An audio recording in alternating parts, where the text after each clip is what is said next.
culturel et même mémoriel de l'Algérie. Il faut noter que, comme M. Qassimi l'a précisé, il y a un contentieux avec l'Algérie, entre la France et l'Algérie sur les archives depuis l'indépendance.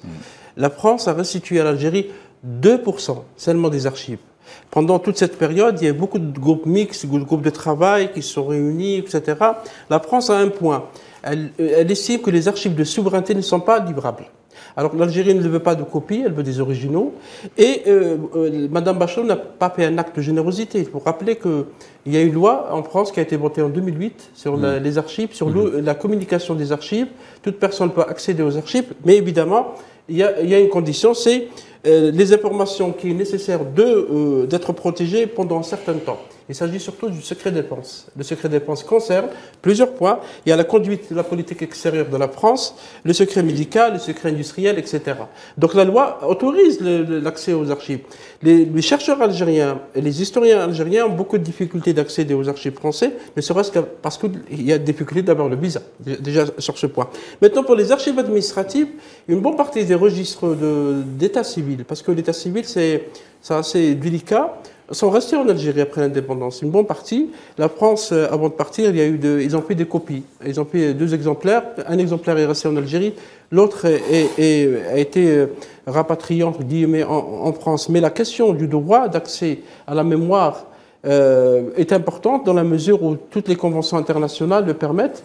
Et ce contentieux, pour avoir des archives, toutes les archives, ça sera un combat de longue haleine. Parce que M. Recépoucci a bien précisé que les archives judiciaires concernent les plaintes, uniquement les plaintes. Et on peut imaginer qu'il n'y ait pas eu beaucoup de plaintes par rapport au cas de disparition forcée. La disparition forcée, du point de vue du droit international, est un crime continu. Ça veut dire que la responsabilité de la France est toujours entière à ce jour. La France, pour les cas de torture, a reconnu 2 cas. Ali Boumengel cité dans le rapport Stora et Maurice Audin. Or, ceux qui ont été torturés sont très nombreux. Ils ont été jetés des premiers étages, du 6e étage. Il y a 4000 disparus. Hein. Oui, et certains parlent de plus. Durant la bataille d'Alger seulement. Hein. Parce qu'il n'y a aucune trace dans les archives. Le problème, c'est qu'il n'y a pas de trace. Et les militaires, vous avez parlé des archives militaires et des tribunaux spéciaux qui ont condamné, il y a beaucoup d'archives qui ont disparu.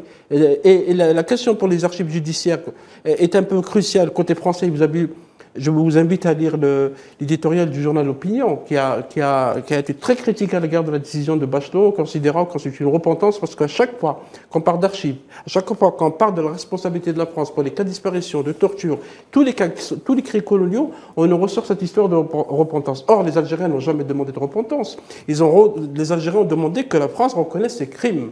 Et l'ouverture partielle, pour moi, c'est une ouverture partielle qui n'est pas suffisante pour accéder à la vérité, même si Mme Roselyne Bachelot évoque le mensonge. Et pour vous, l'annonce qui a été faite sur BFM TV spécialement, vous pensez qu'il y a une manipulation médiatique? Oui, l'auditoire. Qui regarde BFM TV?